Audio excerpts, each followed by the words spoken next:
சென்னையில் கடந்த 3 தினங்களாக பெய்த மழையால் கிண்டி ரேஸ்கோர்ஸ் மைதானத்தில் அமைக்கப்பட்டுள்ள புதிய குளங்களில் தண்ணீர் நிரம்பியுள்ளது. கூடுதல் தகவல்களை தருகிறார் செய்தியாளர் மாணிக்கம். விவரங்கள் என்ன?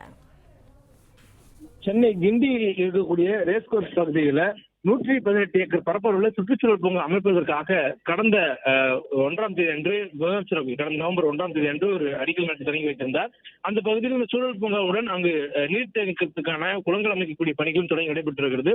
தற்போது அந்த புதிய குளங்கள் அமைக்கப்பட்டிருக்கிற தற்போது எதிர்கொள்ளக்கூடிய மழையின் காரணமாக தண்ணீர் அதிகம் தேங்கி நிற்கின்றது. குறிப்பாக இந்த திட்டம் என்பது தென்சென்னை பகுதிகளில் மழை வெள்ள காலங்களின் பொழுது அதிக அளவிலான தண்ணீர் வெளியேறி குடியிருப்பு பகுதிகளின் நுழைவை தடுக்கும் வகையிலும் அதே நேரத்தில் நீர் ஆதாரத்தை சேமிக்க வேண்டிய வகையிலும் ஒரு நீர் ஆதாரமாக சென்னைக்காக குறிப்பாக தென்சென்னை பகுதி மக்களுடைய வெள்ள வடிகாலாகவும் அதே நேரத்தில் நிலத்தடி நீர் மட்டத்தை உயர்த்தக்கூடிய ஒரு வகையிலுமான திட்டமாக தமிழ்நாடு அரசால் தொடங்கப்பட்டிருக்கிறது. இந்த திட்டத்தில் தற்பொழுது பணிகள் நடைபெற்றக்கூடிய சூழலில் 118 ஏக்கர் பரப்பில் நடக்கக்கூடிய இந்த சுற்றுச்சூழல் பூங்காவுடைய மையப்பகுதியில் இருக்கக்கூடிய குளங்கள் தற்போது நீர்கள் நிறைந்து வருகின்றன.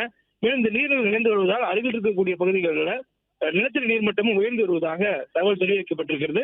சென்னையில் கடந்த 3 தினங்களாக பெய்தக்கூடிய மழைக்கு இந்த சுற்றுச்சூழல் 4 குளங்களுமே தற்போது நிரம்பியிருக்கிறதாக தகவல் தெரிவிக்கப்பட்டிருக்கிறது. மேலும் இந்த சுற்றுச்சூழல் பூங்காவில் முழுமையாக பணி நடைபெற்ற பிறகாக பொதுமக்கள் பயன்பாட்டுக்காகவும் திறந்து வைக்கப்படும் என்பதனால் தொடர்ந்து அந்த பணிகள் நடைபெற்று வருகின்றன. பிளே ஸ்டோர் மற்றும் ஆப் ஸ்டோரில் இருந்து பாலிமர் செயலியை QR கோடு மூலம் பதிவிறக்கம் செய்யுங்கள். செய்திகளை உடனுக்குடன் பெறுங்கள்.